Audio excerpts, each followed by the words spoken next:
My parents wrote me out of their will, so I made sure my sibling lost everything. I always knew where I stood in my family. My brother Adam was the golden child, the one who could do no wrong. I was just there, the afterthought, the backup plan, the one who was expected to pick up the pieces when Adam inevitably messed up. Growing up, it was always Adam this and Adam that, Adam's football games, Adam's graduation, Adam's wedding. Meanwhile, I'd built a successful life for myself without much help or recognition from my parents. I put myself through college, started a small tech company that grew into something respectable, and managed to create a life I was proud of. But there was always this nagging feeling that my parents saw me as less than. It was not just the little comments or the missed birthdays. It was the way they looked at me versus how they looked at him. For Adam, there was pride. For me, there was tolerance. I did not realize how deep it went until last spring. I was helping my dad organize his home office, something Adam would never be bothered to do. My dad had been complaining about computer problems for weeks, and since Adam was too busy with his golf game, I drove 3 hours to help out. While sorting through the papers on his desk, I found a folder labeled Final Arrangements. I should not have opened it, I know that, but something inside me needed to know. The documents inside made my stomach drop. My parents had updated their will just 2 months earlier. The house, their investments, the family vacation property, even my grandmother's antique jewelry that was supposed to be mine, all of it was going to Adam. My name appeared only once in a small paragraph. To our son James, we leave our best wishes for continued success in his endeavors, as he has proven he can make his own way in life. That was it, nothing else, just good luck with your life, kid. You are on your own. I sat there, folder in hand, feeling like I had been punched in the gut. All those years of being there when Adam was not, all those times I had helped them with their finances, fixed their house, taken them to medical appointments when Adam was too busy, meant nothing. My dad walked in while I was still holding the papers. He saw what I was reading and had the decency to look embarrassed. James, he started, his voice somewhere between defensive and apologetic. You were not supposed to see that. Clearly, I said, my voice steady despite the storm raging inside me. Were you ever planning to tell me? He shifted uncomfortably. We did not think it mattered. You have done well for yourself. You do not need our help. Adam, well, he still struggles. Struggles? I could not help but laugh. He makes 6 figures at the job you got him. He lives in a house you helped him buy. What exactly does he struggle with? Choosing which country club to join? My dad's face hardened. That is not fair. Adam has responsibilities, a family, and I do not matter because I am single? Because I built something on my own instead of riding your coattails? It is not like that, he insisted, but we both knew it was exactly like that. I could have yelled. I could have thrown the papers at him and stormed out. But something cold and calculated took over instead. A plan began forming in my mind. I carefully put the documents back in the folder and handed it to him with a smile that did not reach my eyes. It is your money, Dad. You can do whatever you want with it. He looked surprised by my reaction. You are not upset? Why would I be? Like you said, I have done well for myself. I do not need your money. Relief washed over his face. He thought he was off the hook. Little did he know, I was just getting started. So, about that computer problem, I said, changing the subject. Let me take a look. For the next year, I did not let on that anything had changed. I still showed up for family dinners. I still helped when they needed it.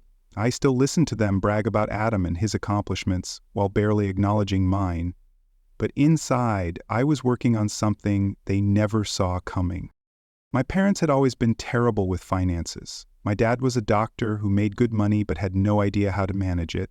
My mom spent like there was no tomorrow. They had multiple financial advisors over the years, but they always ended up ignoring the advice and doing whatever they wanted. 3 years earlier, when they were on the brink of serious financial trouble, I had stepped in. I set up accounts for them, created a budget, and even managed some investments on their behalf. I had access to everything because they trusted me to fix their mistakes, just like they always had. They did not understand what I did. They just knew that suddenly they had more money and fewer problems. What they did not know was that I had structured everything very carefully. Most of their assets were in trusts and accounts that I had helped create, accounts that had specific conditions and provisions. 6 months after discovering the will, my parents asked me to make some changes to their investment portfolio.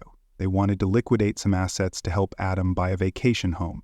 Of course, Adam could have afforded it himself if he was not spending every dollar he made on luxury cars and expensive trips, but that is Adam for you, always relying on Mom and Dad to bail him out. Sure, I said, I will take care of it. And I did. I made exactly the changes they requested, but I also made a few additional adjustments, all perfectly legal, all within the authority they had given me years ago. First, I restructured their revocable living trust, converting it to an irrevocable one with very specific distribution instructions. Then I moved most of their liquid assets into a series of long-term investments that could not be easily accessed without significant penalties.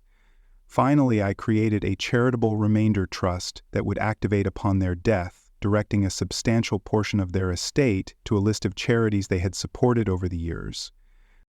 All of these changes were documented in paperwork that they signed without reading. My dad hated paperwork and trusted me completely with their finances. My mom just signed whatever my dad told her to sign. Everything is taken care of, I told them. I have optimized your portfolio for the long term. That is why we rely on you for these things, my dad said, patting me on the shoulder. You have always been good with money. The irony was not lost on me. Over the next few months, I continued to manage their finances while also building in additional safeguards. I knew what I was doing might seem cold, calculating, even cruel, but every time I started to feel guilty, I remembered that folder. I remembered how easily they had written me off, how they had decided that Adam, who had never worked for anything in his life, deserved everything, while I deserved nothing. Then, last winter, everything changed. My dad had a stroke. It was not fatal, but it was serious. Suddenly, my mom needed help with everything. And who did she call? Not Adam. Me. I moved back home temporarily to help care for my dad and manage the household. Adam visited once a week, usually for less than an hour, always finding some excuse to leave early. But he made sure to tell everyone what a devoted son he was, posting photos of his brief visits on social media with captions about family first and being there when it counts. During this time, my parents' finances became more complicated. Medical bills piled up. Their insurance covered most of it, but there were still significant out-of-pocket expenses. My mom, overwhelmed by everything, handed over even more financial responsibility to me. I do not know what we would do without you, James, she said one evening, her eyes tired from another long day at the hospital. Adam tries, but he is just not good at this sort of thing. I just nodded, not trusting myself to respond. Adam was not good at it. He simply could not be bothered. But she would never see that. 3 months after the stroke, my dad's condition worsened. He developed pneumonia, and within days, he was gone. The funeral was a blur of faces and condolences. Adam gave a moving eulogy about the wonderful father who had always supported him, while I sat silently next to my grief-stricken mother. That evening, after everyone had left, my mom handed me an envelope. Your father wanted you to have this, she said. He gave it to me a few weeks ago. Inside was a letter in my dad's shaky handwriting. I know we have not always shown it, but your mother and I are proud of you. You have built a life for yourself without our help, and that is something to be admired. Adam has always needed more support, more guidance. Maybe we gave him too much. I have been thinking about the will. I know you saw it last year. I could tell it hurt you, though you never said anything. I wanted to change it, but your mother does not understand the finances like you do, and I worry about what would happen to her if something happened to me. Take care of her, James. She will need you more than she knows. Dad. I folded the letter and put it back in the envelope, my hand steady despite the storm of emotions inside me. It was too little, too late. He knew what he had done was wrong, but he had done nothing to fix it. Even in his final message to me, he was asking me to take care of the people who had never truly cared for me. 2 weeks after the funeral, the family gathered at my parents' house for the reading of the will. The attorney, Mr. Patterson, was someone my parents had worked with for years. He knew nothing about the changes I had made. As expected, the will left everything to Adam with provisions for my mother's care for the remainder of her life. When Mr. Patterson finished reading, Adam looked smug, while my mother reached over to squeeze my hand apologetically. "There is just one problem," I said, speaking up for the first time since the reading began. "That will does not actually control most of their assets." The room went silent. Adam's smug expression faltered. "What are you talking about?" he asked. I turned to Mr. Patterson. 3 years ago, my parents restructured most of their assets into various trusts and investment vehicles that I manage. The house, the vacation property, the majority of their investment accounts, none of that is controlled by the will. Mr. Patterson frowned, shuffling through his papers. "I do not have any record of that." "Because my parents used me as their financial advisor, not you," I explained, my voice steady. "I have all the documentation here." I pulled out a folder, identical to the one I had found in my dad's office a year earlier, and handed it to Mr. Patterson. He reviewed the documents slowly, his frown deepening. "These appear to be in order," he finally admitted, "but this changes things considerably." "What does that mean?" Adam demanded, his face flushing with anger. "It means," I said, turning to face him directly, "that you do not inherit the house. You do not get the vacation property. You do not get access to their investment accounts. Most of that goes into a trust that provides for Mom's care. After that, a significant portion goes to charity. You get what is left, which, after taxes and expenses, will not be much." Adam lunged to his feet. "You cannot do this. This is not what they wanted." "Actually, it is," I countered, pulling out the stack of signed documents. "Every change I made was approved and signed by both of them. They might not have understood all the implications, but they trusted me to manage their money responsibly." "This is theft," Adam shouted. "You manipulated them." "No, Adam. I protected them from you, from your endless demands for money, your expectation that they would always bail you out. They worked their entire lives for what they had, and you thought you were entitled to all of it without ever having to work for anything yourself." My mother was silent, tears streaming down her face. She knew. In that moment, she knew exactly what had happened and why. "James," she whispered, "why did not you tell us?" I looked at her, feeling a strange mix of sadness and vindication. Would it have changed anything? Would you have suddenly seen me as equal to Adam? Would you have rewritten the will to include me? She could not answer. We both knew the truth. Adam stormed out, threatening lawsuits and retribution. Mr. Patterson excused himself, awkwardly, saying he needed to review all the documents more thoroughly. I was left alone with my mother in the too-quiet house. "I will still take care of you," I told her. "The trust will provide for everything you need." But I could not let him take it all. "Not after everything." She nodded slowly, understanding finally dawning in her eyes. "We did this, did not we? Your father and I? We pushed you to this." I did not answer. I did not need to.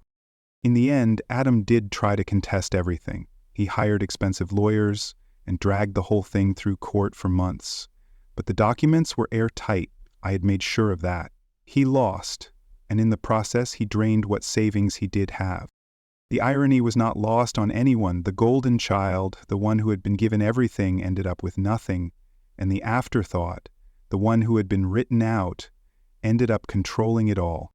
Sometimes I wonder if I went too far, if the hurt I felt justified what I did, but then I remember that folder on my dad's desk and the single line designating my entire inheritance, our best wishes for continued success in his endeavors. Well, Dad, I succeeded beyond your wildest expectations, just not in the way you ever imagined. My mother lives comfortably in a smaller house I bought for her. Adam barely speaks to either of us these days. As for me, I am doing fine on my own, just like I always have. Let me know what you think in the comments. Was I justified, or did I take things too far?